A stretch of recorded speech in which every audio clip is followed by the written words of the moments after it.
Queen Vela sat alone in her throne room.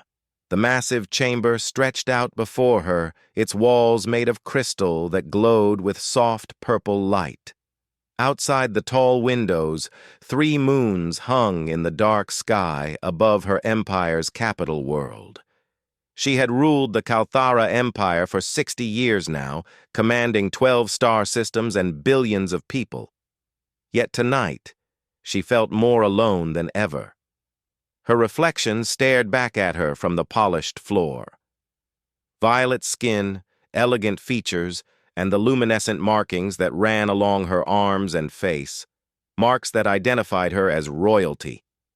At 287 years old, she was still young for her species. Kalthari people lived for centuries, but something was wrong with her bloodline, something that all the power in the universe could not fix. Vela could not have children. Neither could her sister, or her cousins, or any member of the royal family for the past 3 generations. The scientists had explained it many times. Her people had been too careful, too selective about who married whom. For thousands of years, the royal bloodline had only married other royals, keeping the family pure. Now that purity had become poison, their genes had grown too similar, too narrow. The ability to create new life had simply stopped working. The empire needed an heir. Her people needed hope, but Vela's womb was as empty as her throne room tonight. A soft chime interrupted her thoughts. Her advisor, an elderly Kalthari named Vex, appeared at the doorway. His own markings had faded with age, barely glowing anymore. "Your Majesty, the human delegation has arrived," Vex announced. Vela straightened in her throne. "Already? I thought they were not expected until tomorrow." "Their ships are faster than we calculated. The humans seem eager to meet you." Humans, the newest species to discover faster-than-light travel. The Kalthara Empire had known about Earth for several years, watching from a distance as these strange beings spread across their local star cluster. They were young, chaotic, and unpredictable. Everything the Kalthari were not. "Send them in," Vela said. "Let us see what these humans want." 10 minutes later, a group of 5 humans walked into her throne room. They wore matching dark blue uniforms with strange symbols on their chests. Vela studied them carefully. Their skin tones varied: brown, tan, pale pink. Their hair came in different colors and textures, even among just 5 individuals. So much diversity. It fascinated her. One human stepped forward from the group. He was tall for his species, with black hair and dark eyes. His face carried a calm expression that suggested intelligence. "Your Majesty," he said, bowing in what must have been a human gesture of respect. "I am Ambassador Doyen of the Terran Confederacy. We are honored to finally meet the leader of the Kalthara Empire." His voice was steady and respectful, but not fearful. Most species acted nervous in her presence. This human met her eyes directly. "Ambassador Doyen," Vela replied. "Welcome to Kalthara Prime. Your people have expanded quickly across the stars." "We're curious by nature," Doyen said with a slight smile. "When we learned of your empire, we knew we had to make contact. We hope to establish peaceful relations between our peoples." The formal meetings began the next day. Doyen and his team sat across a long table from Vela and her council. They discussed trade routes, territory boundaries, and cultural exchange. The humans were surprisingly reasonable. They did not demand. They did not threaten. They simply wanted to talk, to understand, to build bridges. Vela found herself watching Doyen more than the others. He listened carefully when her council members spoke. He asked thoughtful questions. When one of her advisors made a joke about human eating habits, Doyen laughed along rather than taking offense. "You are different from what I expected," Vela said to him during a break in the negotiations. "What did you expect?" Doyen asked. "Aggression, perhaps, or fear?" Most species react strongly when they meet us for the first time. We're too new to this galactic community to be arrogant, Doyon replied, and too curious to be afraid. Besides, you've given us no reason to fear you. I am a queen with 12 worlds under my command.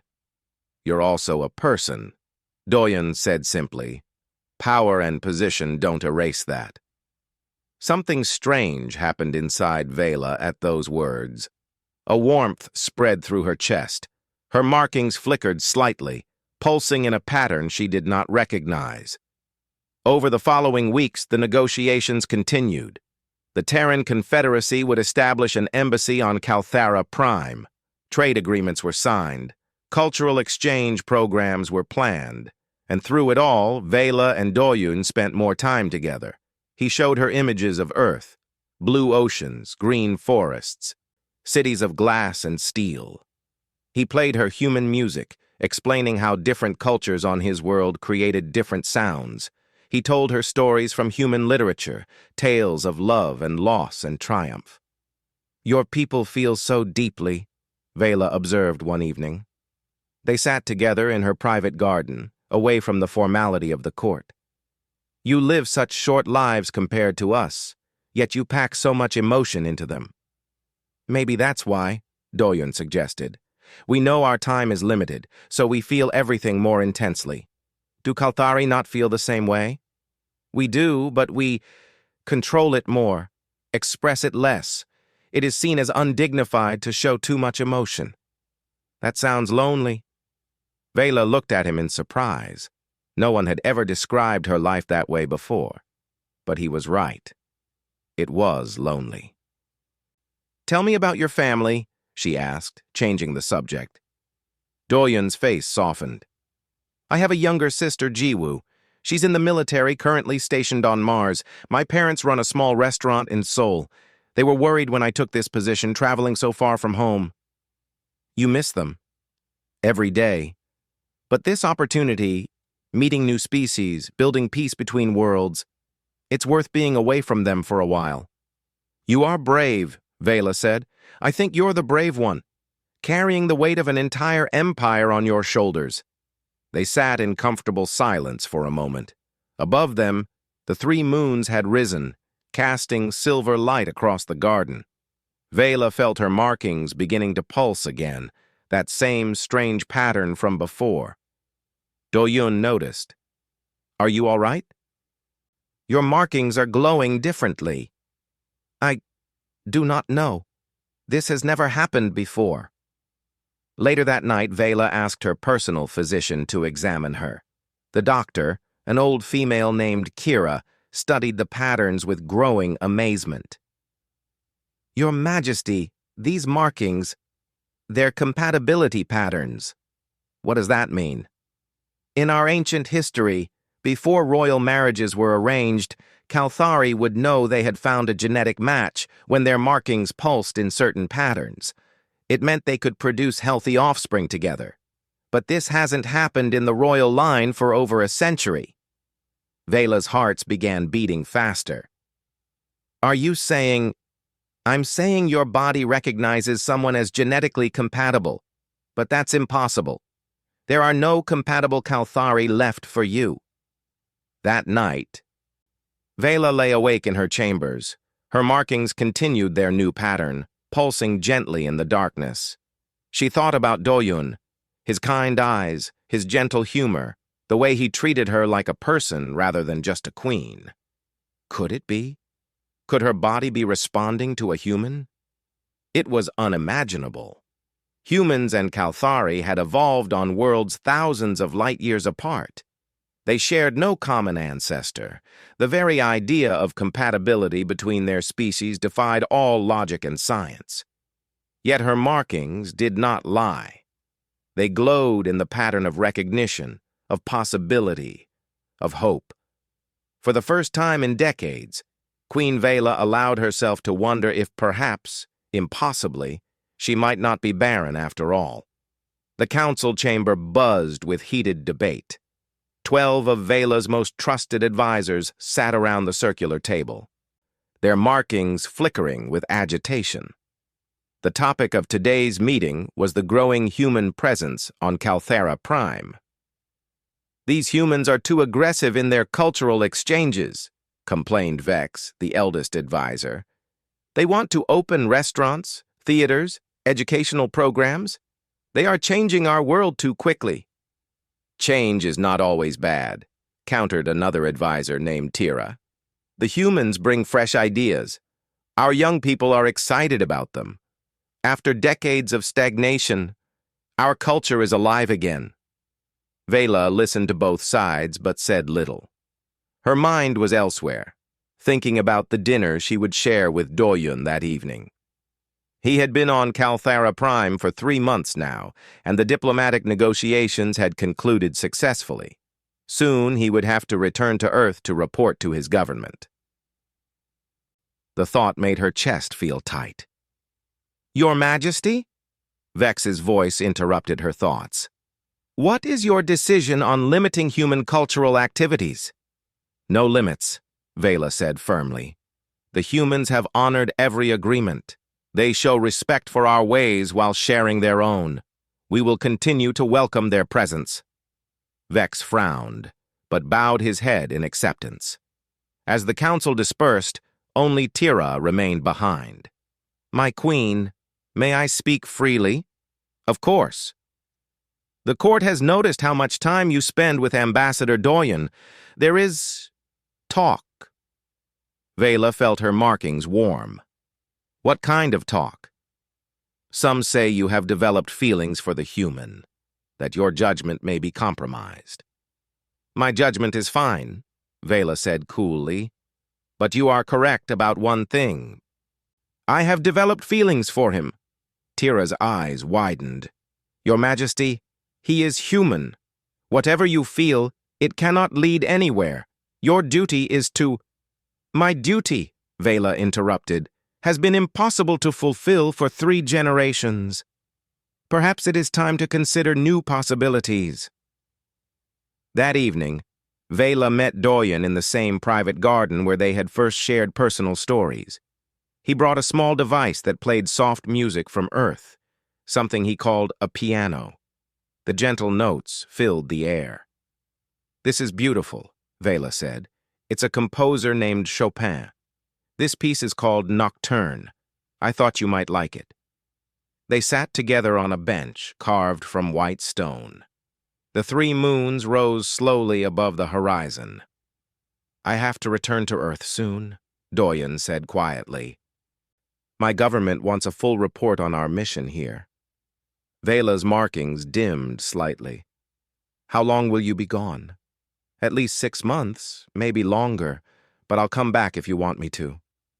"I want you to," Vela said, the words coming out more intensely than she intended. Doyen turned to look at her. "Vela, I need to tell you something. These past 3 months have been the most meaningful of my life. Not because of the diplomatic success, but because I got to know you. The real you, not just the queen." "I feel the same," Vela admitted. "You have awakened something in me that I thought was dead. Your markings glow differently when I'm near you. I've noticed." "They are showing compatibility," Vela said. "It is something that has not happened in my family for over a century. My physician believes my body recognizes you as a potential mate." Doyen was quiet for a long moment. "Is that possible? Between a human and Kalthari?" "It should not be. But I have called in specialists to investigate. There is a human doctor at the embassy, Hieri, who has been studying our species. I have asked her to conduct tests." The next week, Dr. Hieri arrived at the palace with results that shocked everyone. She was a small woman with short black hair and sharp, intelligent eyes. She spread genetic charts across the table in Vela's private study. "I've analyzed both human and Kalthari DNA extensively," Hieri explained. "What I found is extraordinary. Despite evolving on planets thousands of light years apart, your genetic structures share compatible base patterns. It's like 2 different languages that somehow use the same alphabet." "What does that mean?" Vela asked. It means reproduction between your species might be theoretically possible. The chances are still extremely low, maybe 1% or less, but it's not zero. For someone in your position, Your Majesty, where the alternative is zero chance, this is significant. Vela felt hope surge through her like electricity. You are certain? I'd need more tests, but yes, the compatibility markers are there. I've never seen anything like it in xenobiology. It's as if the universe somehow designed you to fit together. After Hieri left, Vela sat alone with this information. Her mind raced with possibilities and fears. Could she dare to hope? And even if it was possible biologically, what about everything else? The political complications, the social scandal, the fact that Do-Yun was from a completely different world. She called for him that night. Do-Yun arrived quickly, concern on his face. Is everything all right? Dr. Hieri shared her findings with me about the compatibility between humans and Kalthari, between us. I know. She told me too. Do-Yun stepped closer. Vela, I need you to know something. Whatever is or isn't possible scientifically, my feelings for you are real. These past months, I've fallen in love with you, not because you're a queen, not because of some genetic compatibility, but because of who you are. Vela's markings flared bright. In my culture, love is not usually part of royal marriage. We marry for genetics, for political alliance, for duty. I have never experienced what you describe. Then let me show you, Do-Yun said gently. He reached out and took her hand. His skin was warm against hers, and she felt that strange electricity again. On Earth, we believe love is a choice. It's choosing to know someone, to care for them, to build a life together. I choose you, Vela, if you'll have me. My people will resist this, Vela warned. Many will see it as wrong, as a betrayal of our ways. I know. But you told me once that your duty has been impossible to fulfill. Maybe it's time to choose a new path, not just for duty, but for yourself. Vela looked into his dark eyes and saw honesty there, and kindness, and something she had never dared hope for, genuine love. She thought about her empty throne room, her lonely centuries, her barren future. Then she thought about these past 3 months, the warmth Do-Yun had brought into her life, the way he made her feel alive. I choose you too, she whispered. Do-Yun smiled, and then he did something very human. He leaned forward and kissed her. It was gentle and brief, but it sent waves of sensation through Vela's body. Her markings blazed with light, creating patterns so complex that the ancient stones of the palace seemed to glow in response. When they separated, both were breathing heavily. I should ask this properly, Do-Yun said. He got down on one knee, which Vela had learned was a human gesture of proposal. Queen Vela of the Kalthara Empire, would you marry me? Not for politics or genetics or duty, but because I love you and want to spend my life with you? Tears formed in Vela's eyes, another thing she had learned from humans. Kalthari rarely cried, but somehow this moment demanded it. Yes, she said. Yes, I will marry you. The news spread through the palace like wildfire. By morning, everyone in the capital knew that their queen planned to marry a human. The reactions were mixed. Some celebrated, seeing it as a new era of cooperation between species. Others were horrified, calling it an abomination. Vex confronted Vela in the throne room, his old face twisted with anger. You cannot do this. Marry an alien. What about tradition? What about the purity of the royal bloodline? That purity has left me barren, Vela said coldly. It has left our entire family barren. In 3 generations, there has not been a single royal child. Your precious tradition is killing us, Vex. Better to die pure than live corrupted. That is not your choice to make. I am queen, and I have made my decision. But Vex was not alone in his opposition. Across the empire, a movement began. Led by a military leader named Thexis, traditionalists started gathering support. They called Vela's marriage a betrayal. They demanded she step down from the throne. Doyen received death threats. Security around the palace increased. The Terran Confederacy sent additional ships to protect their ambassador and the humans living on Calthera Prime.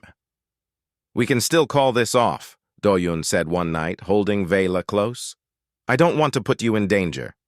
"No," Vela said firmly. "I have lived for duty my entire life. For once, I am choosing something for myself.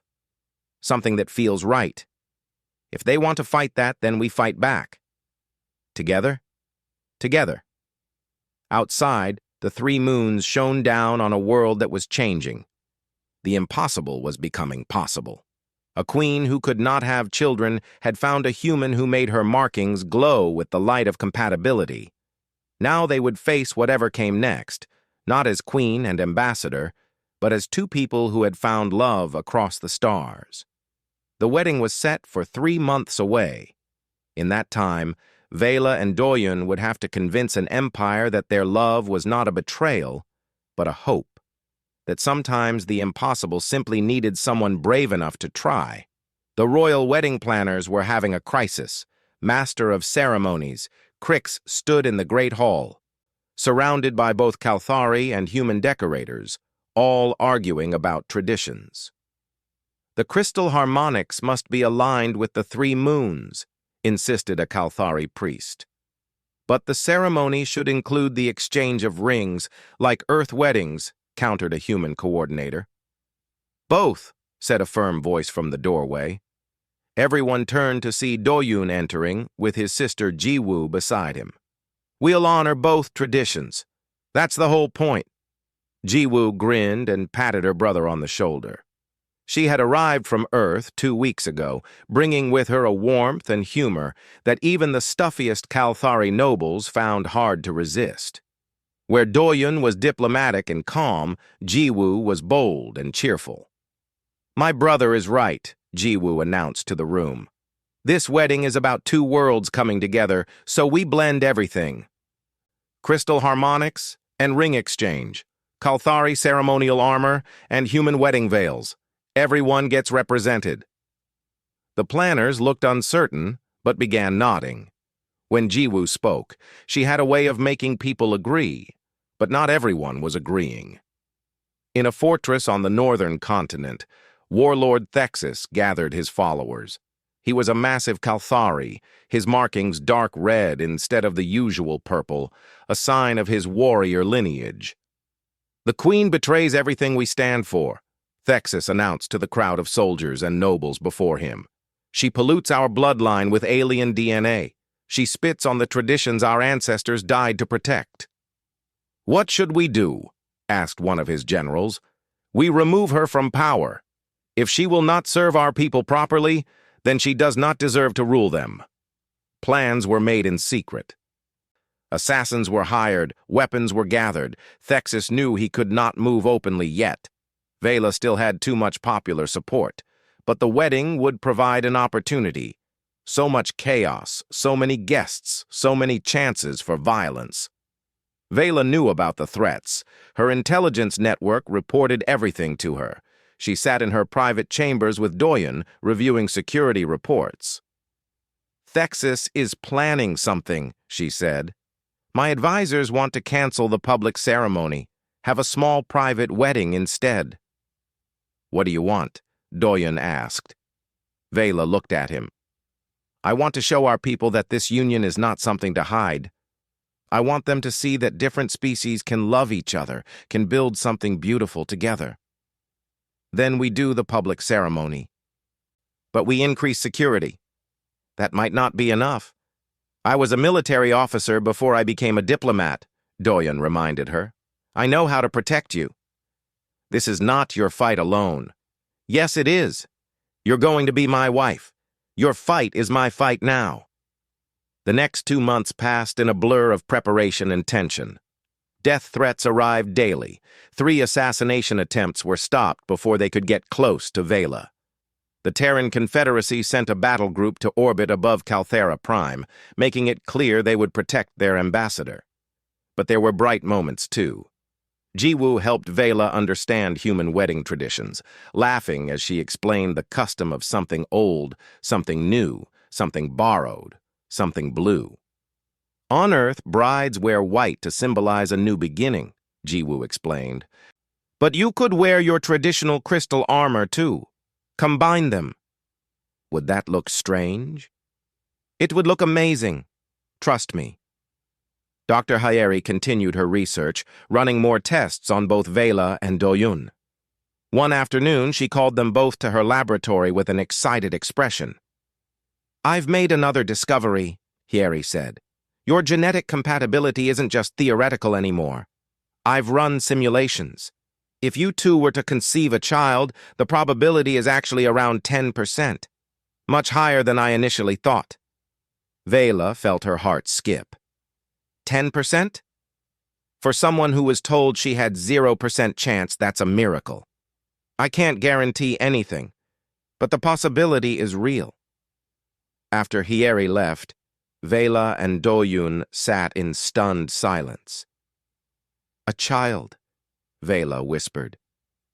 "I never thought—" "One step at a time," Do-Yun said gently. "First, we get married.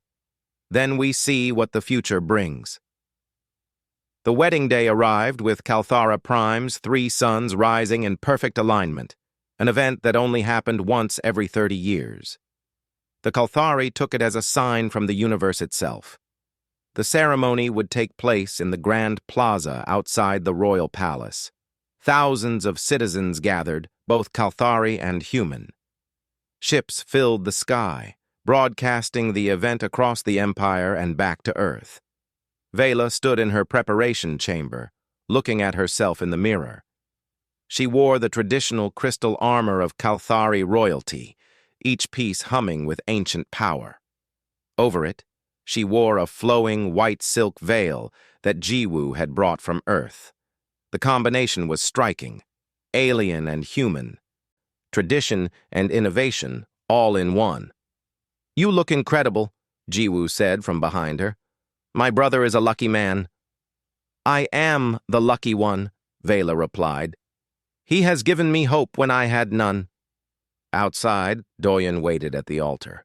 He wore a formal Earth military uniform, black with gold trim, but had agreed to wear a Calthari ceremonial sash across his chest.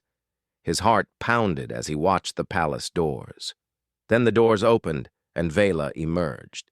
The crowd gasped. She moved with regal grace, her crystal armor catching the sunlight and throwing rainbow colors across the plaza. Her markings glowed bright purple, pulsing in patterns of joy. Behind her, Calthari priestesses sang the ancient crystal harmonics, their voices creating sounds that resonated in everyone's bones. Vela walked down the long aisle, and with each step, she felt more certain. This was right. This was her choice. This was love. She reached Do-Yun and took his hands. His warm human skin against her cool Calthari hands felt perfect. The ceremony blended both cultures beautifully. A Calthari priest spoke the ancient words of union, while a human officiant talked about love and partnership. They exchanged rings, a human tradition, while their foreheads touched in a Calthari gesture of soul bonding. "Do you, Queen Vela, take this human as your bonded mate to share your life with across the stars?" "I do." "Do you, Ambassador Do-Yun, take this Calthari queen as your bonded mate to share your life with across the stars?" "I do." "Then by the power of 2 worlds, I declare you married." The crowd erupted in cheers. Music filled the air, human instruments and Calthari crystal harmonics blending into something entirely new and beautiful.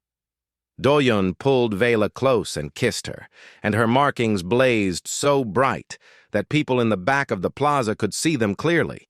But in the shadows, Thexus watched with rage in his hearts. He had agents positioned throughout the crowd. The signal was ready. All it would take was one word from him, and chaos would erupt. His finger hovered over the communication device. Then he saw something that made him pause. A young Kalthari child in the crowd, no more than 20 years old, was crying tears of joy. Beside her stood a human boy, holding her hand. Both looked at the royal couple with expressions of pure hope. Thexus had told himself he was fighting to preserve his culture, but looking at that young couple, he realized what he was really fighting against: the future. A future where species could mix and love freely. A future where old barriers fell. He lowered his hand. Not today. He would not disrupt this moment. But his war was not over. It was just beginning. The reception lasted all night. Humans and Kalthari danced together, ate each other's food, shared stories and laughter. Jiwoo got several Kalthari nobles drunk on earth wine and taught them a silly human dance. Even stern old Vex was seen smiling. Vela and Doyun sat together at the high table watching it all. Her hand rested in his. "We did it," Doyun said. "This is only the beginning," Vela replied. "The hard part comes next. Building a life together? Building a future together for both our peoples." "One day at a time," Doyun said. "We'll figure it out." As the three moons rose over the celebration, casting silver light across the plaza, Vela felt something she had not felt in decades: peace. Not because all problems were solved, not because the opposition had disappeared, but because she was no longer alone. She had a partner now, a husband, a human who had crossed the stars to find her, and somewhere deep in her biology, cells were already beginning to change, responding to this new bond in ways that science had not yet discovered. The impossible was stirring to life, preparing to become real. But that discovery was still weeks away. For tonight, there was only joy, only celebration, only hope. Tomorrow, they would face their enemies. Tonight, they were simply two people who had found love across the impossible distance between worlds. Vela woke up feeling strange. It had been 3 weeks since the wedding, and she and Do-yoon had traveled to a neutral moon station for their honeymoon. The station orbited a beautiful blue gas giant, and they had spent their days in quiet peace, away from the politics and tension of the empire. But this morning, something felt wrong. Her stomach churned. Her markings flickered weakly.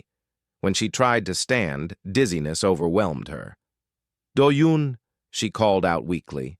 He rushed to her side immediately. "What's wrong?" "I do not know. I feel ill." Dr. Hyeri arrived within the hour, brought by emergency shuttle. She examined Vela carefully, running scans and taking samples.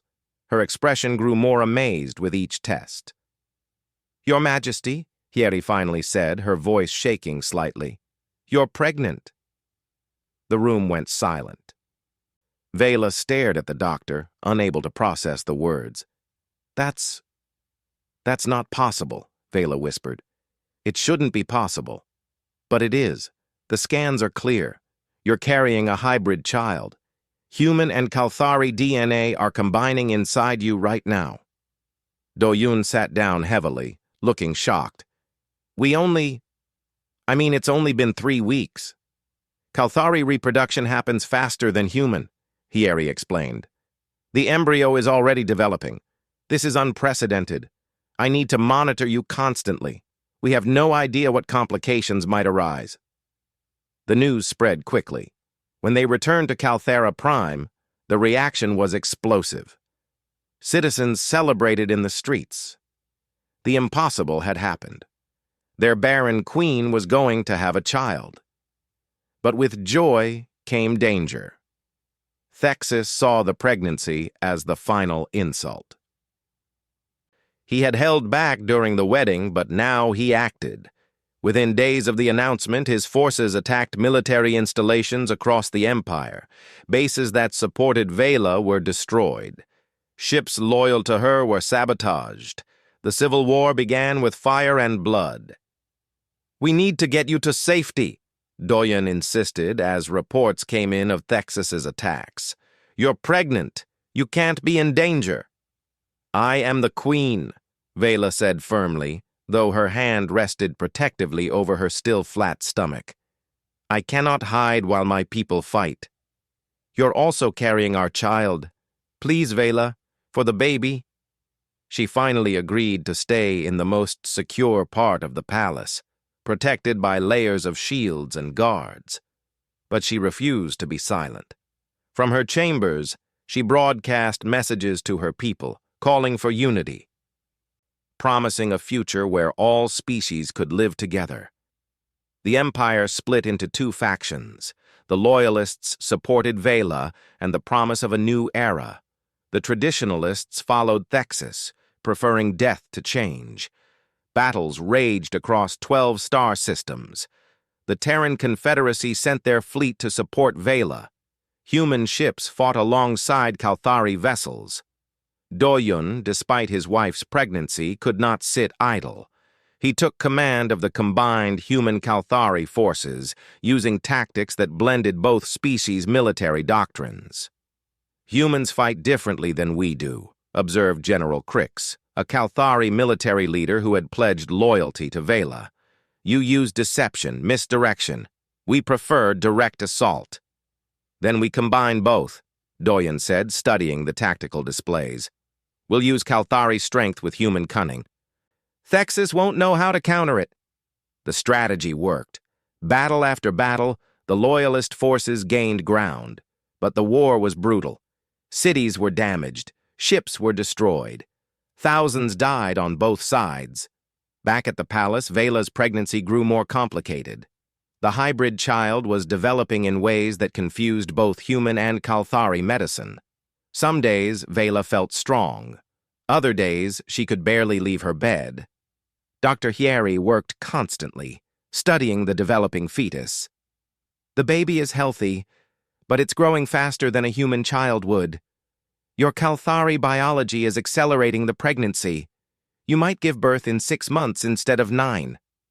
"Will the child be safe?" Vela asked. "I honestly don't know. We're making medical history here. Every day is a new discovery." Jiwoo stayed with Vela during this time, providing emotional support and humor when things seemed darkest. She told stories about Doyen as a child, making Vela laugh even when she felt terrible. "He was always the responsible one," Jiwoo said. "Even as a kid, I'd get us into trouble and he'd get us out. You picked a good one, Your Majesty. Please, just call me Vela. You are family now." "Family," Jiwoo repeated with a warm smile. "I like that. I'm going to be an aunt to the first human Kalthari hybrid baby in history." 3 months into the pregnancy, disaster struck. Thexus's forces launched a major assault on the capital. They broke through the outer defenses and pushed toward the palace itself. Alarms blared. Guards rushed to defensive positions. Doyen was off-planet, leading an attack on one of Thexus's strongholds. He heard the news and immediately tried to return, but Thexus had planned it that way. Enemy ships blocked his path. "Get out of my way!" Doyen shouted at the enemy fleet. "My wife is in that palace." He fought with desperate fury, his ships tearing through the blockade. But it took hours during which Vela was in danger. In the palace, Vela felt the first pangs of premature labor. The stress of the attack, the fear for her people, the worry for Doyen, it was too much for her body. "The baby is coming," Hieri said urgently. "It's too early, but we can't stop it." "Doyen," Vela gasped between contractions. "Where is he?" "Fighting his way back. He's coming." Guards held the medical wing against Thexus's soldiers. Jiwoo personally took up a weapon, standing guard outside Vela's room. She had trained in the military just like her brother, and she fought with skill and determination. "No one gets through this door," Jiwoo shouted at the enemy soldiers. "You want to hurt the queen? You go through me first." The battle raged for 3 hours. Vela labored in agony, her body struggling with the hybrid birth. Yeri and her team worked frantically, combining human and Kalthari medical techniques. Finally, Doyen's ships broke through. He landed in the palace courtyard and ran through the corridors, fighting anyone who tried to stop him. His uniform was torn and bloody, but he did not care. He had to reach Vela. He burst into the medical room just as a baby's cry filled the air. "Vela!" he shouted. She lay exhausted on the bed, her markings flickering weakly. But in her arms, wrapped in soft cloth, was a tiny infant. The baby had violet skin like her mother but human features, and across her small face and arms, bioluminescent markings glowed with patterns more complex than any Kalthari had ever seen. "We have a daughter," Vela whispered, tears streaming down her face. Doyen fell to his knees beside the bed, looking at the baby in wonder. "She's perfect." "She is alive," Hieri said, her voice full of amazement. "Against all odds, she is alive and healthy. This is a miracle." Outside, the sounds of battle began to fade. News spread quickly through both armies. The queen had given birth. The impossible child was real. Even some of Thexus's soldiers stopped fighting when they heard. They had been told the pregnancy was a lie, propaganda. But now they knew the truth. The hybrid child existed. Thexus himself heard the news in his command ship. He stared at the reports, reading them over and over. It was real. The human and Kalthari queen had created life together. For the first time, doubt entered his mind. What if he was wrong? What if this was not the end of their species, but the beginning of something new? He ordered his forces to withdraw, not surrender. He was not ready for that. But he needed time to think, to reconsider. In the medical wing, Vela held her daughter close. The baby's markings pulsed in rhythm with her own, creating a beautiful light show. Doyen sat beside them, his hand on Vela's shoulder, looking at his new family with overwhelming love. "What should we name her?" he asked. "Something that represents both our worlds," Vela said. "Something that means unity or hope." Jiwoo stepped forward, her face streaked with dirt and sweat from the battle. In Korean, Hana means one. One child from two species. One hope for the future. "Hana," Vela repeated softly. The baby opened her eyes, dark like Doyen's, and looked at her mother. "Yes, Princess Hana." Dr. Hieri ran more tests on the baby over the following days. What she discovered shocked the scientific community across multiple planets. "Hana's DNA doesn't just combine human and Kalthari traits," Hieri explained to the royal couple. "It repairs the genetic defects that made Kalthari sterile. Her very existence proves that hybridization with humans could save your species." "Are you certain?" Vela asked. "I'd need more research, but the preliminary data is clear. If we could develop genetic therapy based on human Kalthari compatibility, we might restore fertility to your people. Not by replacing them, but by giving them new options." It was the hope Vela had dreamed of, not just her own child, but a future for all her people. The war was not over. Thexus still commanded strong forces. But the birth of Princess Hana changed everything. It gave people a reason to believe that peace might be possible, that the future did not have to be about purity or extinction, but about growth and evolution. In her arms, baby Hana slept peacefully, unaware that she represented the answer to an empire's greatest crisis. She was simply a child, loved by her parents, bridging two worlds with every breath she took. 5 years passed. The Civil War ended not with a dramatic final battle, but with slow exhaustion. Thexus's traditionalist forces dwindled as more and more Kalthari saw hope in the hybrid child. When Thexus himself finally saw Princess Hana in person, saw her laughing with both Kalthari and human children, speaking both languages fluently, her markings glowing with pure joy, something broke inside him. He surrendered. The peace treaty was signed in the same plaza where Vela and Doyen had married.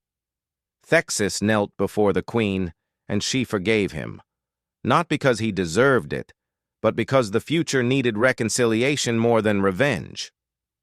Now, at 5 years old, Hana was the most famous child in the galaxy. She had grown fast, as Kalthari children did, developing at twice the speed of human children. In body, she seemed 10 years old. In mind, she was brilliant and curious, asking endless questions about everything. "Mother, why do your markings change color when you're happy?" Hana asked one morning at breakfast.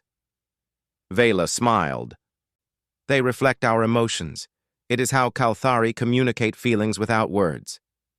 "But humans don't have markings. How do they show emotions?" "Through facial expressions," Doyun explained. "And words. Humans talk about their feelings more than Kalthari do." "I like both ways," Hana said. She demonstrated by making her markings glow bright purple while also grinning widely, combining both species' methods of showing happiness. Dr. Hyeri's research had advanced significantly. With Hana's DNA as a foundation, she had developed a genetic therapy that could restore fertility to Kalthari, who chose to accept it. The key word was chose. Vela made it clear that no one would be forced. Those who wanted to maintain pure Kalthari genetics could do so. But those who wanted children and were willing to try human Kalthari hybridization now had that option. Dozens of Kalthari volunteered for the program. Some married human partners. Others received genetic therapy that incorporated human DNA sequences without requiring a human mate. Within 3 years, 20 hybrid children had been born across the empire. The social changes were profound. Human culture blended with Kalthari traditions. Human restaurants served fusion cuisine, combining earth spices with Kalthari crystal fruits. Kalthari artists incorporated human painting techniques into their light sculptures. Children of both species attended mixed schools. Hana attended one of these schools. Every morning, she walked through the palace gardens with her bodyguard, a young Kalthari warrior named Mira, to reach the small private academy that Vela had established. "Princess, we should hurry," Mira said. "You'll be late."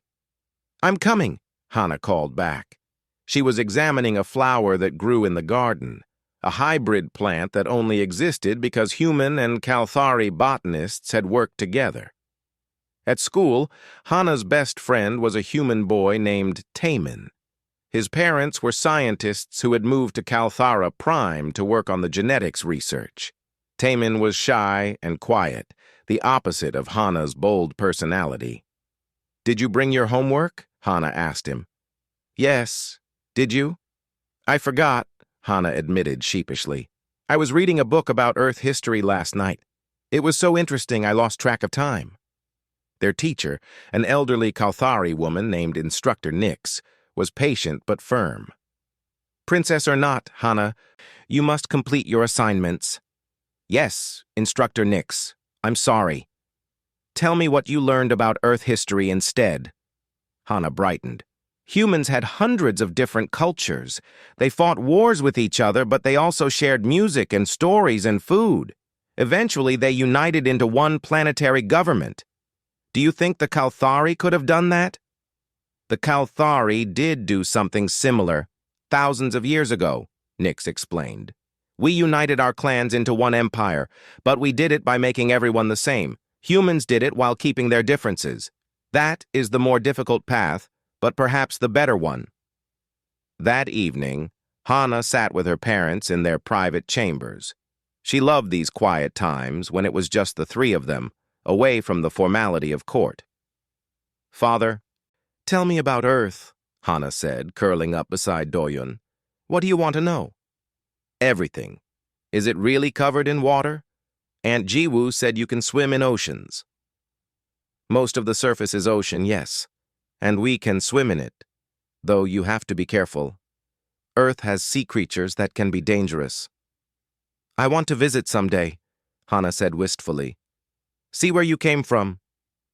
"You will," Vela promised. "When you are older, we will take you to Earth, You should know both sides of your heritage. But dangers still lurked. Not everyone had accepted the new era. Small groups of extremists, both Kalthari traditionalists and human supremacists, continued to oppose the hybridization.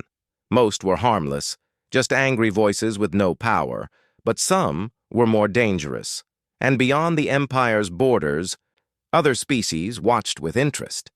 The Vrex Dominion, a powerful alien empire, had been observing the Kalthara-human alliance with growing concern. The Vrex believed in absolute purity. Each Vrex was genetically identical to every other Vrex, created in artificial wombs from a master template. They saw diversity as weakness and chaos. The fact that humans and Kalthari were proving that diversity made them stronger threatened the Vrex's entire philosophy. If they could join together and thrive, what did that say about the Vrex way? In the Vrex capital, the High Council met to discuss the situation. "The hybrid child is an abomination," declared Council Member Drex. "She represents everything we stand against." "She also represents a military threat," added another council member. "The Human-Kalthari alliance is growing stronger. Their combined technology and tactics have made them formidable." "Then we must act before they grow too strong," said the council leader.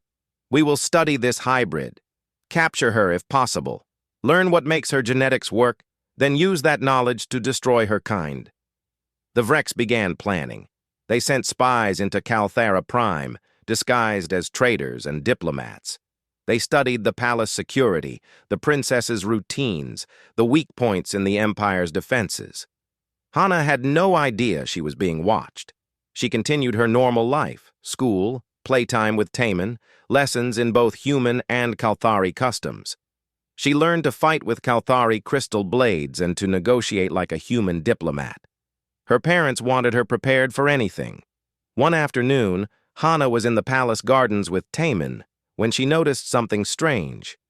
A maintenance worker near the far wall moved oddly, his motions too precise, too perfect. "Taman, look at that worker," Hana whispered. "Does he seem strange to you?" Taman squinted. "Maybe? I'm not sure." Hana's instincts, inherited from both her warrior mother and strategic father, told her something was wrong. She casually walked toward Mira, her bodyguard. "Mira, that worker by the west wall. Can you check on him?" Mira immediately became alert. She approached the worker, speaking to him in Kalthari. The worker responded, but his accent was wrong. Too flat, too artificial. "Intruder!" Mira shouted. The worker moved with inhuman speed, pulling out a weapon. But Mira was faster, her crystal blade already drawn. The fight lasted only seconds. The worker's disguise flickered and failed, revealing gray skin and featureless face. A Vrex infiltrator. More alarms sounded. Security teams rushed to the gardens. Hana grabbed Taman's hand and ran toward the palace, her heart pounding. She had heard about dangers before, but this was the first time she had seen a real threat. That night, after everything had calmed down, Vela held Hana close. "You did well today. You stayed alert and reported what you saw." "Mother, why do some people hate me? I've never hurt anyone." Vela's markings dimmed with sadness. "You represent change, my daughter, and change frightens people. They fear what they don't understand." The Vrex man didn't look like he was scared. He looked cold. "The Vrex are different from us," Doyen explained. "They don't value individual life the way we do. They see everyone as parts of a machine." "That sounds lonely," Hana said. "It is. That's why they fear what you represent. You are proof that being different, being unique, makes life richer, not weaker." The interrogation of the Vrex infiltrator revealed the plot. The Vrex Dominion had sent a team to kidnap Princess Hana. Some had been caught, but others were still at large. Security around the princess increased dramatically. She couldn't go anywhere without a full guard detail. She couldn't attend school anymore. Too dangerous. Teachers came to the palace instead. Hana hated it. She felt trapped. She missed her friends, missed the freedom of walking through the gardens without armed guards everywhere. "This isn't fair," she complained to Ji-woo, who had moved permanently to Calthara Prime to help protect her niece.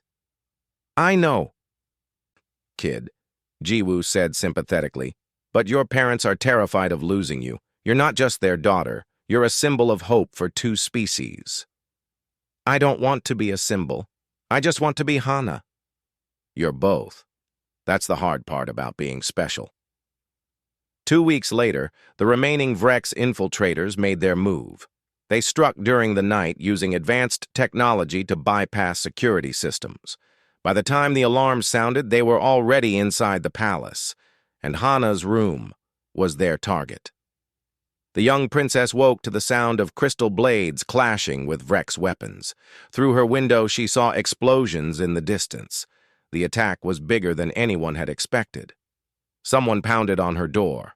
"Princess, we need to evacuate." But the voice was wrong, too flat, too artificial. Hana's heart raced. She looked around her room frantically, searching for a way out. Her parents had taught her to always have an escape plan. She ran to the hidden panel in the wall, the one only her family knew about, and slipped through just as the door burst open. Behind her, she heard the Vrex infiltrators searching her room. She ran through the secret passage, her bare feet silent on the cold stone floor. She had to reach her parents, had to warn them. The hunt had begun. Vela's scream echoed through the palace corridors when she reached Hana's empty room. The ransacked chamber, the broken door, the signs of struggle, all pointed to her worst nightmare. "They took her," she whispered, her markings flickering wildly with panic and rage. "Those creatures took my daughter." Doyen stood frozen for only a moment before his military training took over. "Security footage, now." They watched the recordings in horror. Hana had escaped through the secret passage, but the Vrex had tracked her through the palace. The footage showed her running, brave and clever, evading the first group of infiltrators. But there were too many. In the hangar bay, they had cornered her and forced her onto a stolen ship. "She fought them," Ji-woo said, her voice tight with emotion. "Look, she bit one of them. That's my niece." But fighting had not been enough. The Vrex ship had left Calthara Prime before anyone could stop it. "We need to assemble a strike team," Doyen said immediately. "I'm going after her." "We both are," Vela corrected. Her voice was cold, dangerous. This was not the gentle mother anymore. This was the warrior queen who had ruled an empire for over a century. "No military protocol will slow me down. That is my child out there." Within 3 hours, a team was assembled. Vela and Doyun would lead it personally.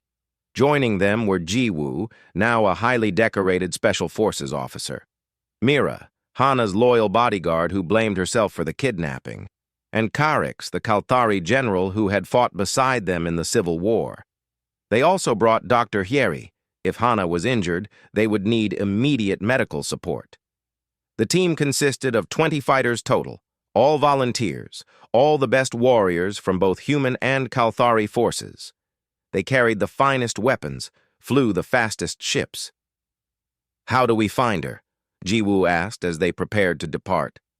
"The Vrex could have taken her anywhere." "Hana has unique bioluminescent patterns," Vela explained. "Our sensors can track those patterns from light years away. We just need to get within range." "And I've placed a tracker in every piece of jewelry Hana owns," Doyen added, "including the bracelet she was wearing. It's sending out a pulse every 6 hours." Using both methods, they followed the trail across 3 star systems. Each jump brought them closer but also took precious time. Every hour that passed felt like torture. What were the Vrex doing to Hana? Was she scared? Was she hurt? Doyen barely slept, constantly monitoring the tracking signals. Vela stood at the ship's window, staring out at the stars, her markings dim with worry. "She's strong," Ji-woo said, standing beside her sister-in-law. "Hana has your courage and Doyun's smart thinking. She'll survive until we reach her." "She is 5 years old," Vela whispered. Just a child who has been trained by the best. Have faith.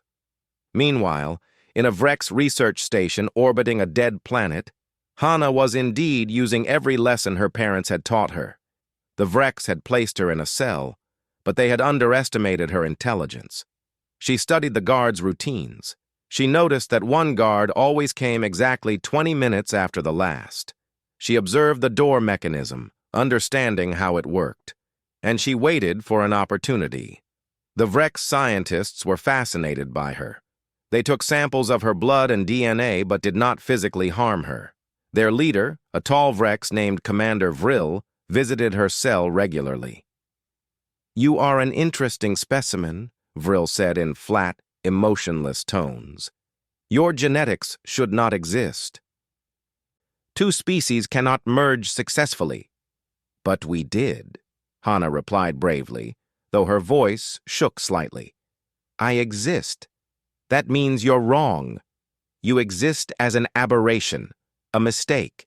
We will study you, learn from you, then use that knowledge to prevent other species from following your example. Unity is weakness. Purity is strength." "That's stupid," Hana said bluntly. "My parents' unity is what makes them strong. They beat Thexus because they work together." Vril tilted his head. "You are young. You do not understand." But Hana noticed something in that moment. One of the guards, a younger Vrex, had reacted slightly to her words. Just a tiny movement, barely noticeable. But it was there. The Vrex were supposed to be emotionless, identical, perfect. But this one had reacted. That gave Hana an idea. Over the next 3 days, she talked constantly whenever the guards were near. She told stories about her parents, about her friends, about the different foods she loved, about the games she played. Most guards ignored her completely, but that one younger guard, whom she started calling Six in her mind, seemed to listen. "Do you have a name?"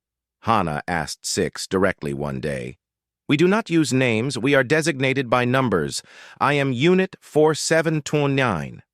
"That's sad. Names are important. They make you special. I'm Hana. It means one in my father's language."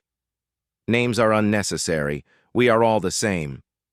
"But you're not the same. You're standing here talking to me. The other guards don't do that." Six went silent for a long moment. "That is a malfunction. It will be corrected." "It's not a malfunction. It's called curiosity. It's called being an individual." After Six left, Hana felt hope for the first time since her capture. If she could make one Vrex question their programming, maybe she could survive until her parents arrived. And she knew they were coming. Her mother would burn down the entire galaxy to find her. The rescue team picked up the tracking signal on the 4th day. They found the research station exactly where the data predicted. It was heavily defended, surrounded by Vrex warships. "We can't fight through all of them," Carrick's observed. "They outnumber us 10-1. "Then we don't fight," Doyen said. "We sneak. Jiwoo, you're the infiltration expert. What do you suggest?" Jiwoo studied the station's layout. "There's a waste disposal system. Small ships can fit through it. 3 or 4 of us go in quiet, find Hana, and extract her while the rest of the team causes a distraction." "I will go," Vela said immediately. "Me too," added Doyon. "And me," Jiwoo confirmed. "Mira, you're with us too. The princess knows you." The plan was dangerous, but it was their best option. The rest of the team would engage the Vrex fleet, drawing their attention while the infiltration team slipped inside. The battle began at dawn, station time. Human and Kalthari ships attacked the Vrex fleet with coordinated strikes. Crystal weapons met biomechanical shields. Plasma fire lit up the darkness of space. While the Vrex focused on the battle, a small shuttle slipped through the chaos and docked with the waste disposal port. 4 figures climbed out: Vela, Doyoon, Jiwoo, and Mira. They moved through the station's corridors like shadows. Vela's tracking sense guided them. She could feel Hana's unique bioluminescence, could sense her daughter nearby. The pull led them deeper into the station. They encountered guards and dealt with them silently. Mira's blade moved like lightning. Jiwoo's human weapons fired with deadly precision. Doyen's tactical mind kept them moving efficiently, avoiding large groups. Finally, they reached the detention level. Through a window in a heavy door, Vela saw her daughter sitting in a cell, looking small and scared but unharmed. "Hana!" Vela called out softly. Hana's head snapped up. "Mother!" But before they could reach the door, alarms blared. Commander Vrill's voice echoed through speakers. "So, the royal family comes for their hybrid. How predictable. Security teams converge on detention level." "We need to move fast," Doyen said, working on the door's lock mechanism. The door opened just as Vrex soldiers appeared at both ends of the corridor. They were trapped. "Get behind us!" Vela commanded Hana. Her daughter ran to her, and Vela felt complete again, just holding her close. "I knew you'd come," Hana whispered. "Always. Now stay close." The fight was brutal. The rescue team fought with desperate strength against overwhelming numbers. Vela's crystal blade sang through the air. Doyen's precise shots dropped enemies before they could fire. Jiwoo and Mira protected their backs, but there were too many.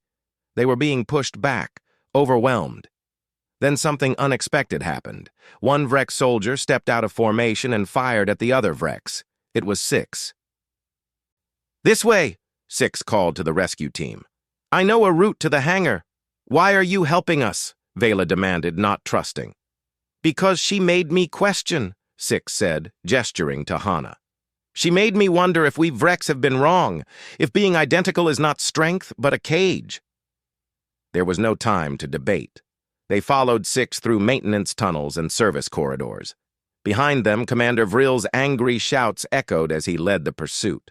They reached a small hangar where a Vrex shuttle waited. The team piled in, with Six taking the pilot's seat. "Can you fly this?" Jiwoo asked. "All Vrex can pilot all Vrex vehicles. We are programmed for efficiency." The shuttle launched just as Vrex soldiers poured into the hangar. Weapons fire struck the shuttle's shields, but they held. Outside, the main rescue fleet was fighting a losing battle. Too many Vrex ships, too much firepower. But when they saw the small shuttle emerging, they immediately formed a protective formation around it. "All ships, retreat!" Doyen ordered over the communication channel. "We have the princess!" The fleet jumped to hyperspace, leaving the Vrex station behind. In the shuttle, Vela held Hana tightly, tears streaming down her face. Her markings blazed with relief and joy. "You're safe now. You're safe." "I was brave, Mother, like you taught me." "You were incredibly brave." Doyen wrapped his arms around both of them. His face was wet with tears, too. For 3 days, he had feared he would never hold his daughter again. Jiwoo looked at Six, who sat alone at the pilot controls, looking uncertain. "So, what are you going to do now?" "You can't go back to the Vrex." "I do not know. I have no purpose now." "You saved a child's life," Jiwoo said. "That's purpose enough. And you've proven that even Vrex can choose to be different. Come with us. We'll find you a place." Six considered this. "I would like that." Hana pulled away from her parents and walked over to Six. "Thank you for helping me. You're my friend now." "Friend," Six repeated slowly, as if testing the word. "I have never had a friend before." "Well, now you do." The journey back to Calthera Prime took 2 days. When they arrived, the entire planet celebrated. Princess Hana was home. The impossible child was safe.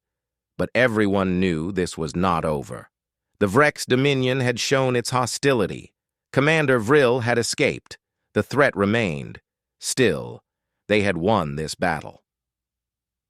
And they had gained something unexpected. Six, of Rex who chose freedom over programming, individuality over conformity. One more proof that unity and diversity were stronger than purity and sameness. 2 years had passed since the kidnapping. Princess Hana was now 7 years old, though her Kalthari accelerated growth made her body equivalent to a 14-year-old human.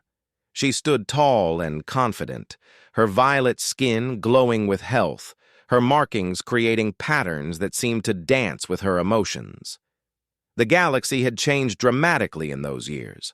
The attempted kidnapping had done something unexpected.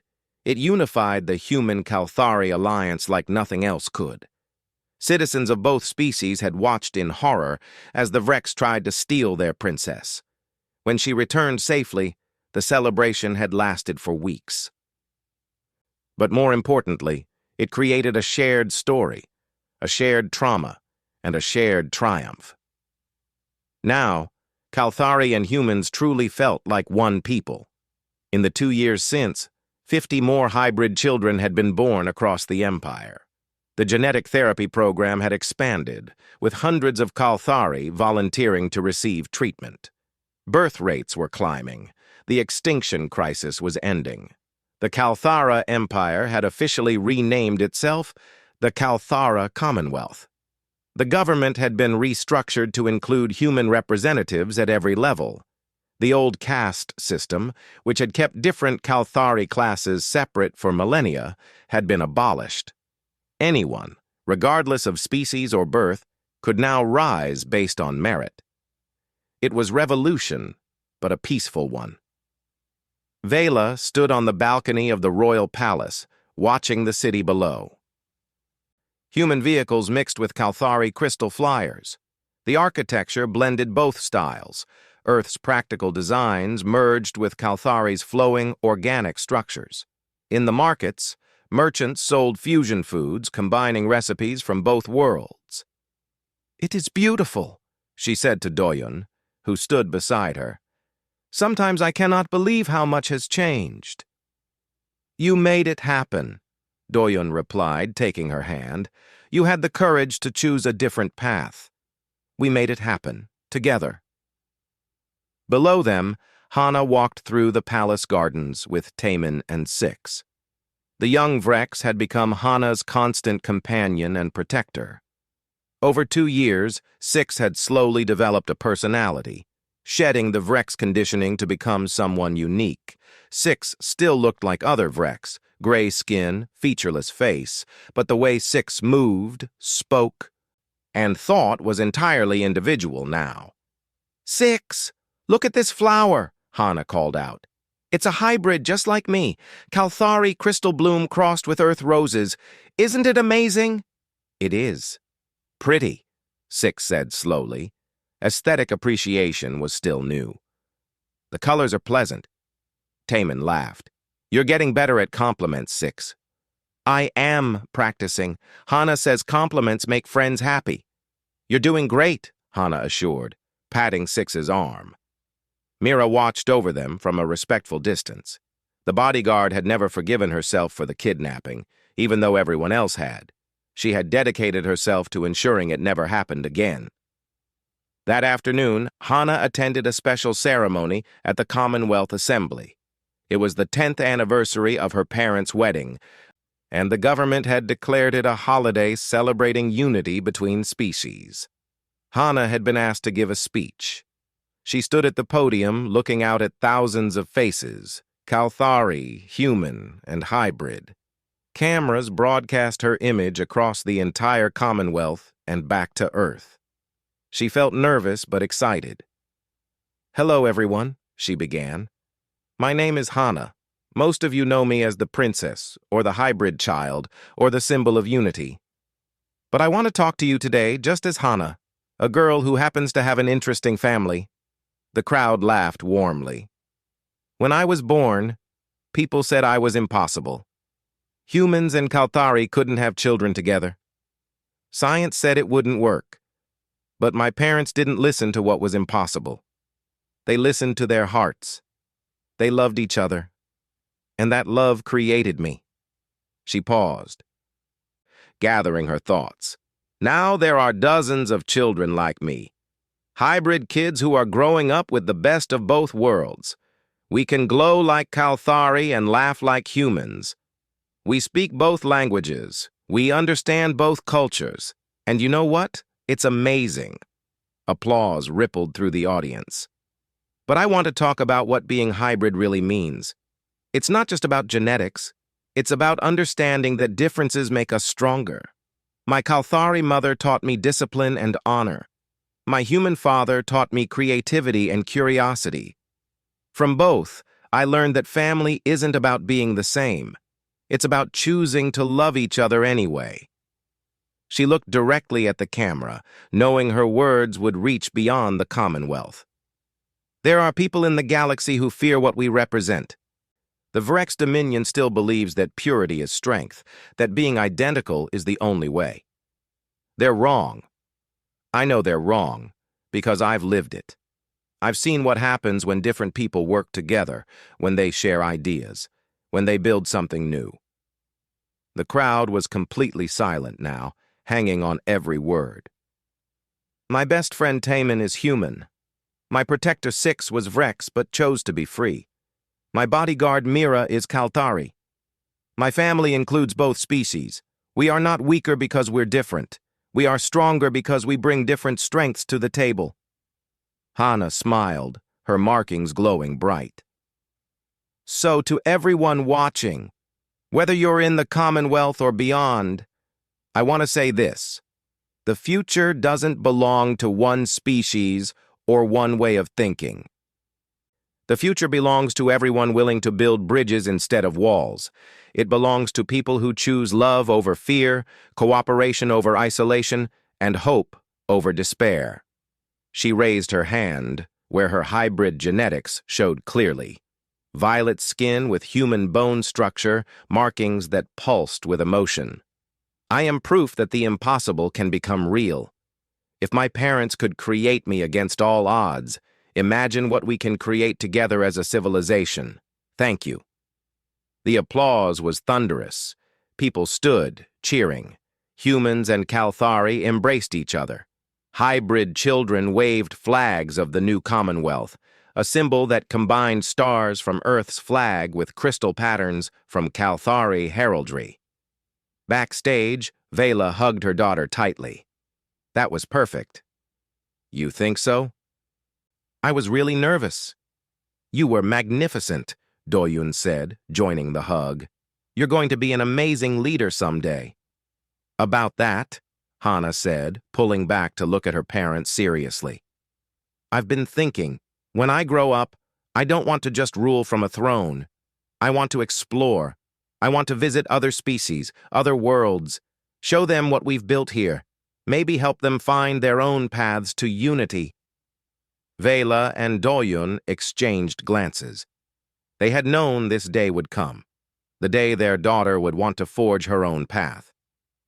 That is a worthy goal, Vela said slowly. But dangerous, Doyun added. The galaxy has many hostile species. I know, but someone needs to be the bridge. Why not me? I'm literally built for it. Jiwoo walked over, grinning. I'll go with her. Someone needs to keep the kid out of trouble. And I've always wanted to see more of the galaxy. You would do that? Hana asked, hopefully. Someone has to protect my favorite niece. Might as well be me. Later that evening, the royal family hosted a celebration in the palace. It was a much smaller, more intimate gathering than the public ceremony. Close friends, loyal advisors, and allies who had supported them through the difficult years. Dr. Hyeri presented her latest research findings. The genetic therapy program has been incredibly successful. Kalthari fertility rates have increased by 40%. We're not just preventing extinction, we're ensuring a thriving future population. General Carrick's, now retired from military service, raised a glass. To the Queen and King Consort, who had the courage to defy tradition. And to the Princess who shows us every day what the future can be. To the future, everyone echoed. Six stood awkwardly in the corner, still uncomfortable at social gatherings. Hana noticed and walked over. You okay, Six? I am content. But I have been thinking about the Vrex Dominion, my former people. What about them? When I left, others noticed. Small acts of rebellion have begun. Vrex choosing names for themselves. Vrex questioning orders. It is spreading slowly, but it is spreading. Your speech today will reach the Vrex homeworld. More will hear your message. Do you think they can change? I changed. If one Vrex can become an individual, perhaps others can too. It will take time, perhaps generations, but change is possible. Hana smiled. Then there's hope even for the Vrex. As the party continued, Vela and Doyun slipped away to their private balcony. The three moons hung in the sky, casting silver light across the capital city. From here, they could see the lights of millions of homes, Kalthari, human and hybrid families living side by side. Do you ever regret it? Doyun asked quietly, giving up the old ways. Never, Vela said firmly. The old ways were killing us slowly. You gave me life, Doyun. Not just Hana, but purpose, hope, love, things I had forgotten were possible. You gave me those things too. I was just a diplomat trying to do his job. You made me part of something bigger. They stood together in comfortable silence, watching their world. What do you think Hana will do? Vela asked. When she's older? Change the galaxy, probably. She has your strength and my curiosity. Nothing will stop her. That is what worries me. She'll be fine. We'll make sure she's ready, and Jiwoo will watch over her. Below them, in the palace gardens, Hana sat with her friends, planning adventures they would have someday. Taemin talked about wanting to study xenobiology like Dr. Hieri. Six spoke quietly about maybe returning to Vrex space someday to help others escape conditioning. Hana listened to both, her mind already imagining the future. She was 7 years old, but already thinking about the galaxy beyond her home. Already dreaming of bridges she could build between species. Already understanding that her existence was both a gift and a responsibility. Across the Commonwealth, hybrid children went to sleep in their beds, safe and loved. Kalthari parents tucked in their genetically restored babies. Human families adapted to life on alien worlds. Scientists from both species worked late into the night on joint projects. Artists collaborated on fusion works that belonged to neither culture and both. And out in the darkness of space, the Vrex Dominion watched and wondered. Small cracks were forming in their perfect uniformity. Individuals were emerging from the collective. Change was slow but inevitable. The future was not human. It was not Kalthari. It was not even hybrid. The future was cooperation, diversity, understanding. It was different species looking at each other and choosing to build something together rather than apart. It was love proving stronger than fear, hope stronger than tradition, and life finding ways to exist that science had never imagined. It all started with a queen who was told she could never be a mother, and a human who showed her that love makes the impossible real. From that impossible beginning came a child. From that child came hope. From that hope came a new era. Princess Hana stood on the balcony of her room, looking up at the stars. Somewhere out there, species were fighting wars. Others were suffering from crises like the Kalthari had faced. Some were alone, thinking they were unique in the universe. "I'm coming," she whispered to those distant stars.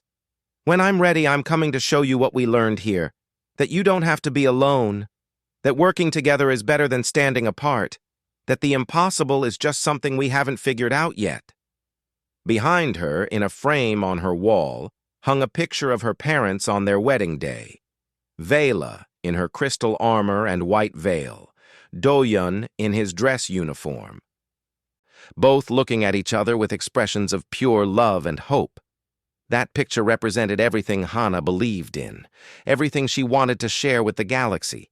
The future was bright, the future was possible, the future was now, and Princess Hana, the child who shouldn't exist, was ready to help build it.